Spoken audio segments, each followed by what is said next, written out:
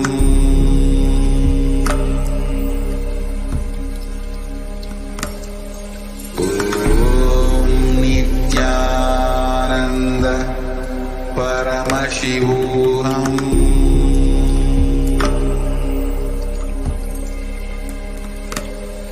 Om Nithyananda Paramashivoham.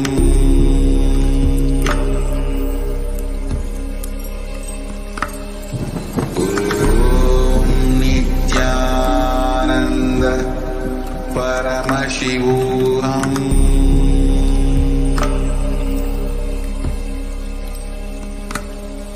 Om Nithyananda Paramashivoham.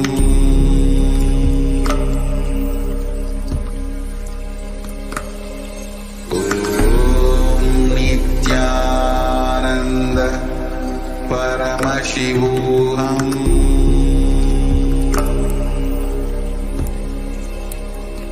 Paramashivoham. Om Nithyananda Paramashivoham.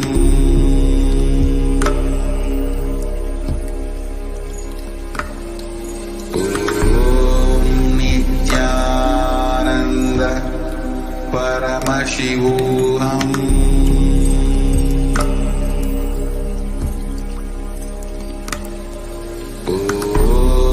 Nithyananda Paramashivoham.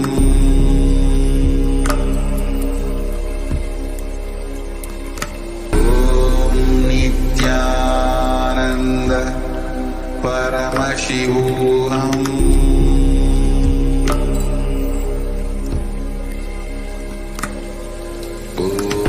Om Nithyananda Paramashivoham.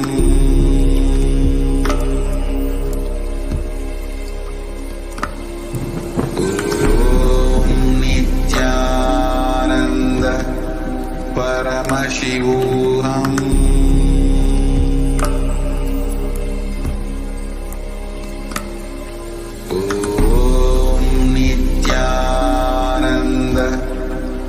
Paramashivoham.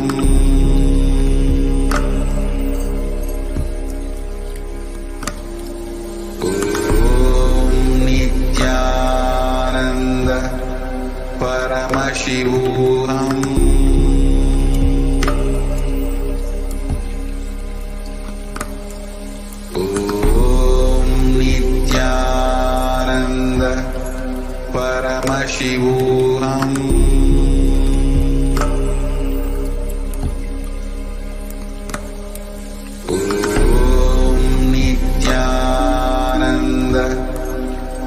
Paramashivoham. Om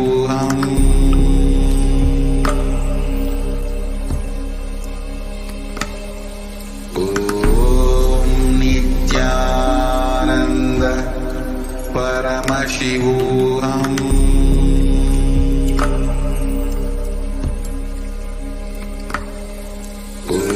Om Nithyananda Paramashivoham. Paramashivoham.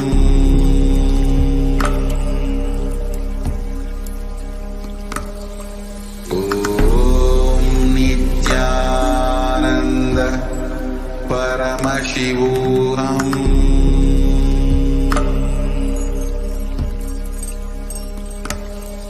Om Nithyananda Paramashivoham.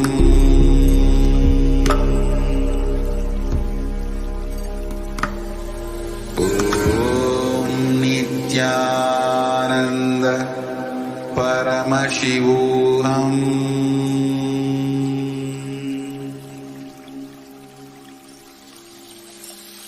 I bless you all. Let you all open all your three eyes.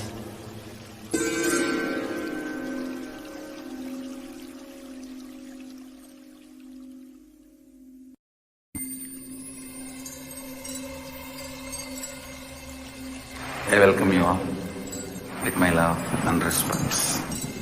Let you all open all your three eyes. Om Nithyananda Paramashivoham.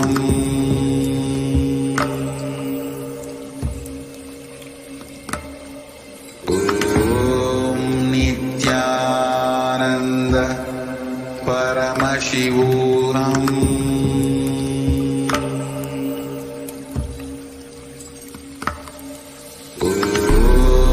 Nithyananda Paramashivoham.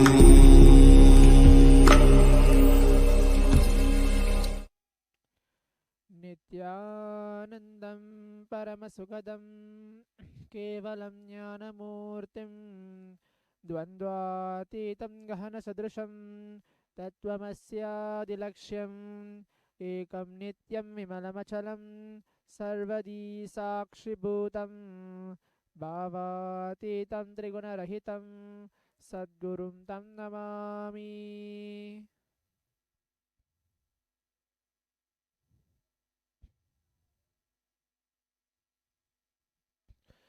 Nithyanandam, welcome to today's Parashakti Akashic reading, and for today's manifesting extraordinary manifestation segment, manifesting the Shaktis of Paramashiva and Parashakti. In today's power manifestation segment, we're going to be looking into the manifesting the first level power, which is reading and seeing with your eyes completely blindfolded. The Balasans, Nityananda yogis, the initiated disciples of the Supreme Pontiff of Hinduism, will now be demonstrating the powers of third eye and sharing with all the experience and results of the extraordinary manifestation of the divine powers awakening us through Diksha, which is the initiation. In today's Bhava Samaj Darshan, all of us will be receiving the initiation into third eye awakening in various other powers with the blessings and grace of the Supreme Pontiff of Hinduism. We will be manifesting the following powers, which is the third eye, seeing with our eyes completely blindfolded. Third eye is a cosmic browsing center located between the brows, which upon initiation, one can effortlessly express powers and see through the third eye, just as you do with the two eyes. So, what are Shaktis? In the Vedagamas, which is the source scriptures of Hinduism, Paramashiva reveals in elaborate detail that every human being is hardwired to be able to manifest 463 plus extraordinary Shaktis, the divine powers. Shaktis are described as a system or a method and a science for human beings to explore the various possibilities and powers and have access to various states of consciousness. Shaktis manifest from the fundamental cognition that you are divine. You need to manifest divine, and not you are man. You need to reach divine. Now, let us learn what are the difference between Shaktis and Siddhis. The Shakti is expressed from the space of enlightenment as a side effect of feeling connection with the divine and high integrity with the Guru. The Shaktis are the source of enlightenment. Siddhis are powers that manifest from tapas or penance for enlightenment. Siddhis are on the path of enlightenment. The Shaktis of Paramashiva manifest through ordinary human beings in an extraordinary way after the initiation from the avatar. The Shaktis are permanent, whereas Siddhis are not permanent. Siddhis may divert you from the space of enlightenment. Paramashiva is a primordial divinity in Hinduism, the ultimate reality and cause, which is self-effulgent, Swayam Prakasha, all-pervading, unchanging beyond time, space, form, and causality. As a fundamental base of Avyakta, the unmanifest, and Vyakta, the manifest existence, he performs the Panchakritya, the five cosmic acts of Shristi, creation, Sthiti, sovereign rulership and maintenance, Samhara, rejuvenation, Throbhava, pulling out of delusion, Anugraha, liberating grace for all living entities. The Supreme Pontiff of Hinduism, Jagadguru Mahasannidhanam, His Divine Holiness Bhagavan Nithyananda Paramashivam, is an 1008th living incarnation and representative of Paramashiva and the reviver of Kailasa. the ancient enlightened Hindu civilizational nation, the great cosmic borderless Hindu nation. Ever since the beginning of the civilization, the Sanatana Hindu Dharma has been the cradle of enlightened beings and highly advanced science. It was where the science of enlightenment and powers, Shaktis, was lived and taught as a lifestyle.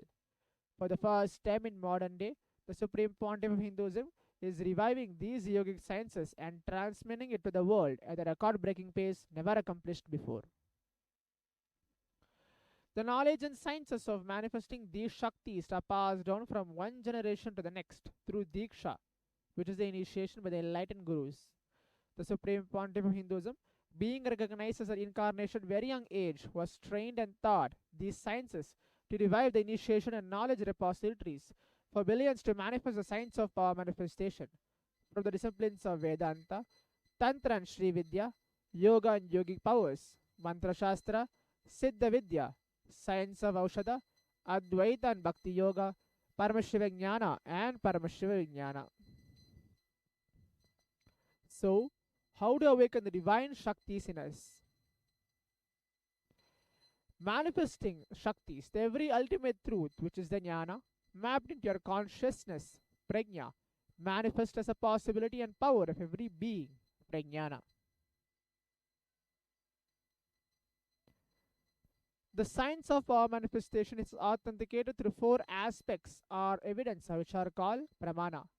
The first is Shastra Pramana, which is the eternal, unchangeable truths revealed in the source scriptures. Next is the Atma Pramana, which is the experience and results of Aptas or authorities of Hinduism, the Vedic rishis and scientists who have time tested and verified the science. Atma Pramana, which is the account of the Supreme Pontiff of Hinduism, Bhagavan Nithyananda Paramashivam, this millennium's avatar, personal experience of power manifestation. Praktiksha Pramana, or which are called the empirical evidence from observation and scientific experimentation.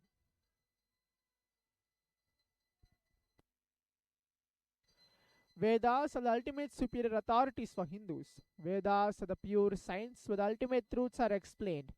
Agamas are the scriptures where the applied technology, the applied science is expanded.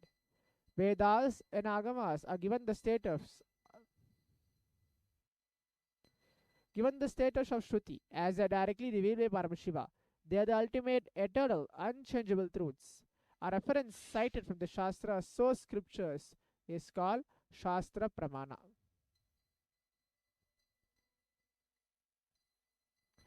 Let us now get ready to witness a very unique and exciting demonstration of the power of third eye.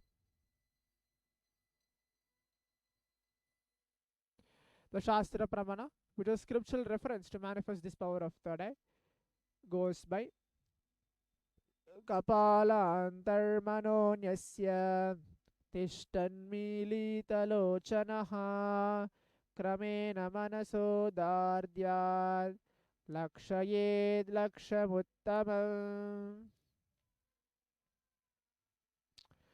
The translation goes, by fixing the mind on the inner space within the crown center and sitting stably without any movement, having the eyes closed in succession, by the stability of the mind and inner space, through the power of the third eye, one directly sees the ultimate goal, Laksham, by having the vision beyond the sight that reveals any object or place, attaining the space of oneness with the source Paramashiva.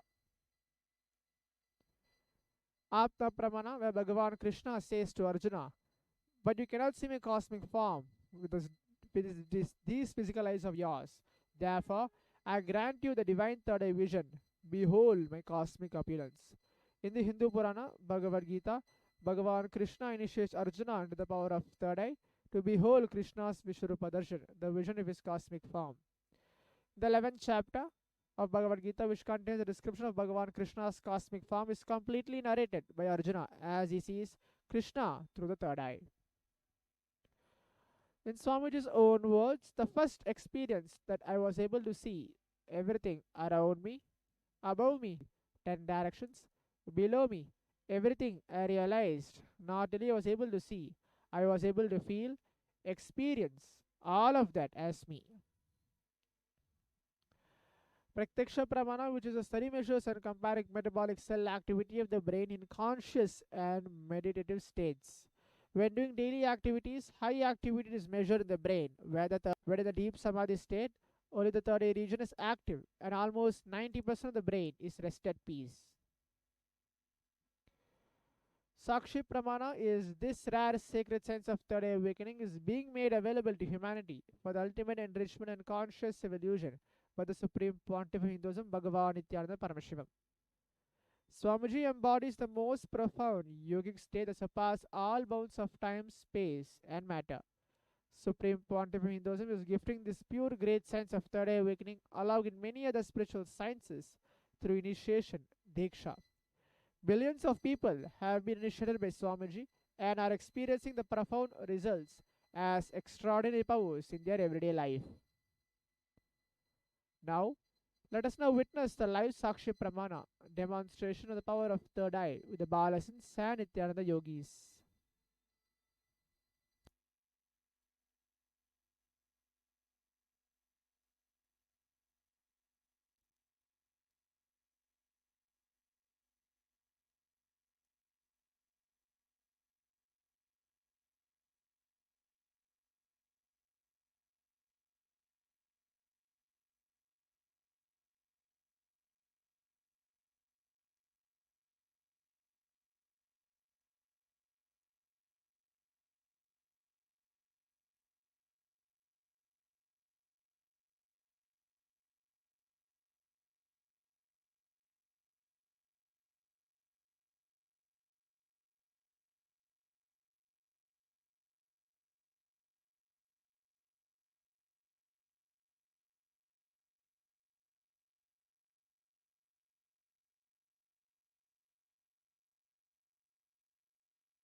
Now, we'll be entering into the power manifestation demonstration directly.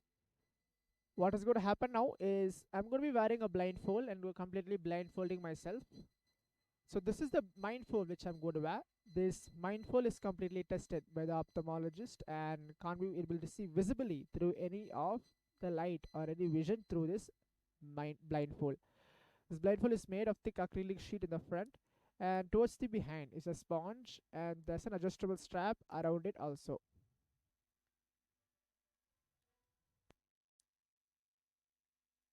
So today's power manifestations demonstration, what is going to happen is we're going to be pulling out one of the posts from the Kailasa Supreme Pontiff of Hinduism Facebook page and reading out that and describing a jumbled upon words and letters. So these are the both things which is going to happen. I'll be connecting myself in the space of oneness with Swamiji, remembering him in my third eye and in the Anandagandha, having the simple cognition Paramashiva is real and manifest this power.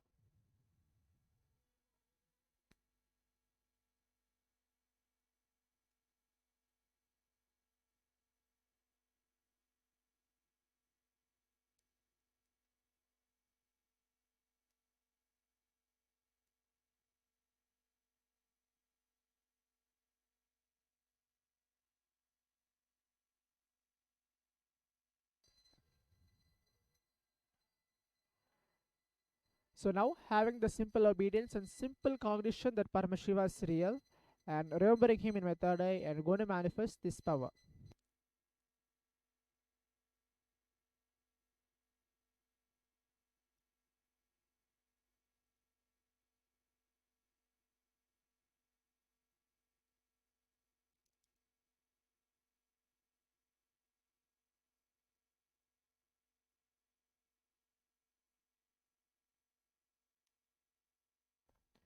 Now, let us all sit straight.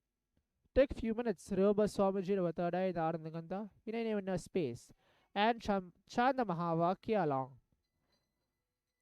Om Nithyananda Paramashivoham.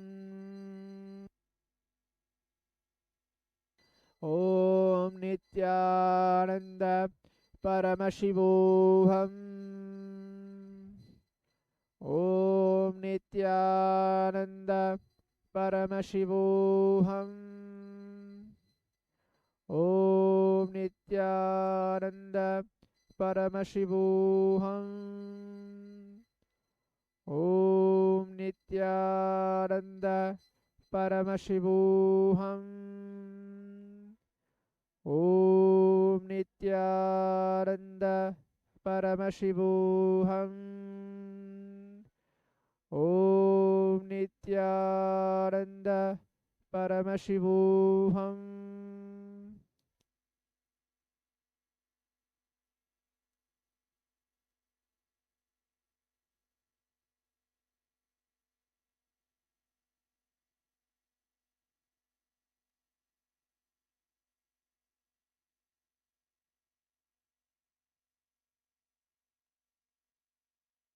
So the first post which is getting projected is Kailasa wishes all a blissful Skanda Sashti, absolute knowledge, absolute consciousness, and ultimate infinite, all the glories, possibilities, powers, and qualities of Paramashiva express itself completely in Subramanya.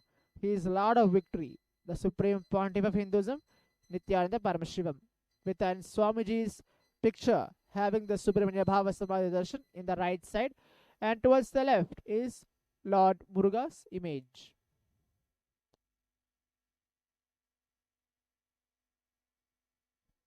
Moving on to the next post, which is completely in black and white font. The first word, as you can see in just straight in front of your eyes, is syntax, runtime, recursion, token, logical, sector, parity, OT, default, loading, variant, username, thread, default, number,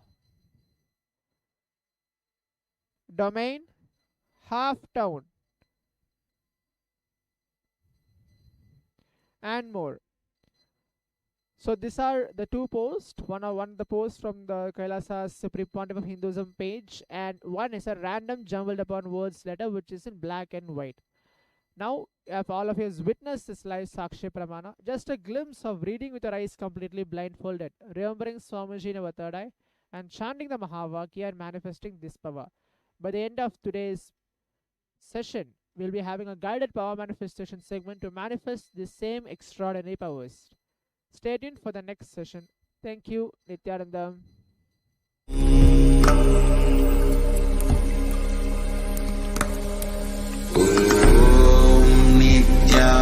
Nithyananda Paramashivoham.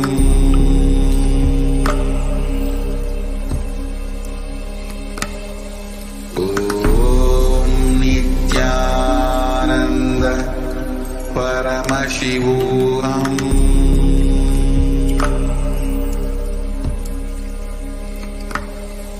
Om Nithyananda Paramashivoham.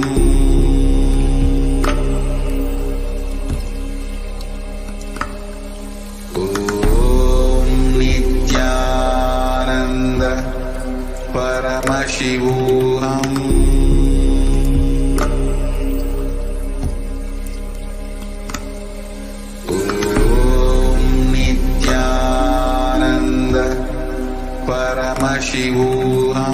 Om Nithyananda Paramashivoham.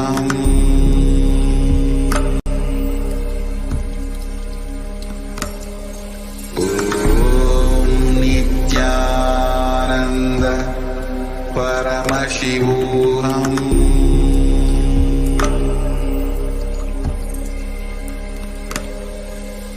Om Nithyananda Paramashivoham.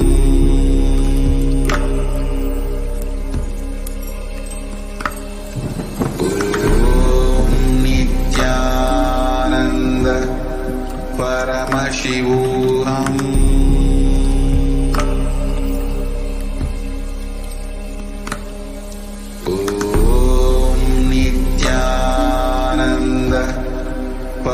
Paramashivoham.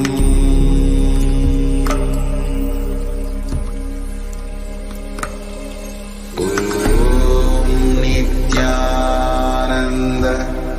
Paramashivoham.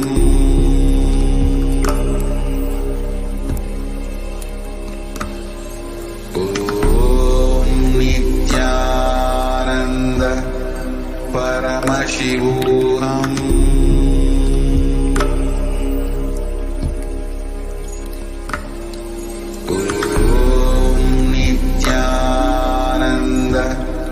Paramashivoham.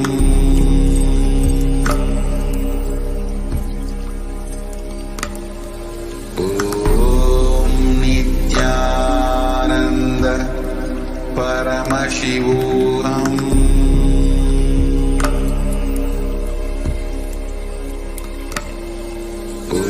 Om Nithyananda Paramashivoham.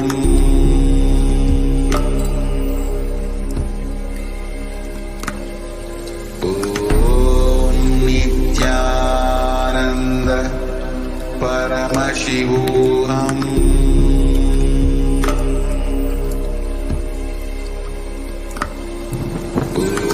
Om Nithyananda Paramashivoham.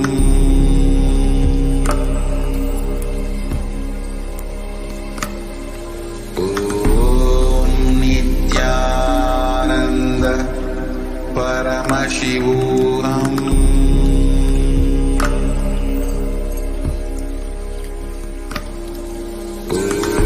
Om Nithyananda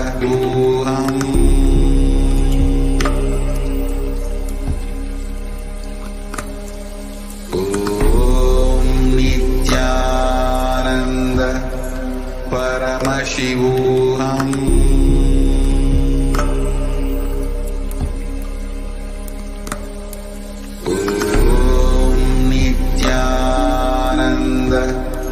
Paramashivoham.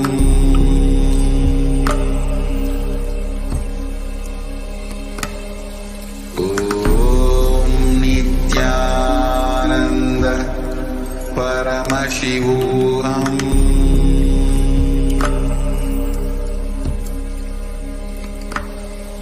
Om Nithyananda Paramashivoham.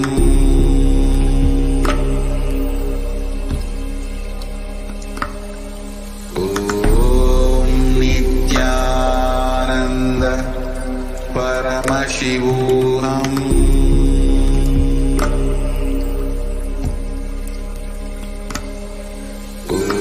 Om Nithyananda Paramashivoham. Om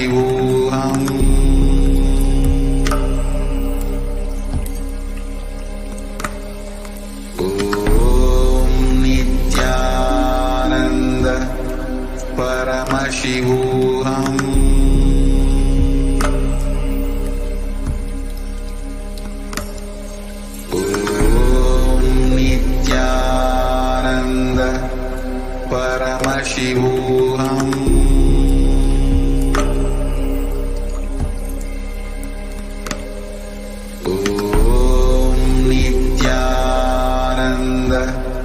Paramashivoham.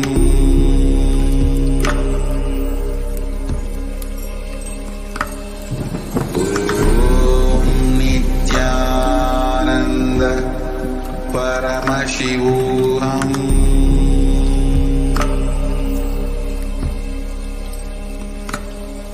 Om Nithyananda Paramashivoham.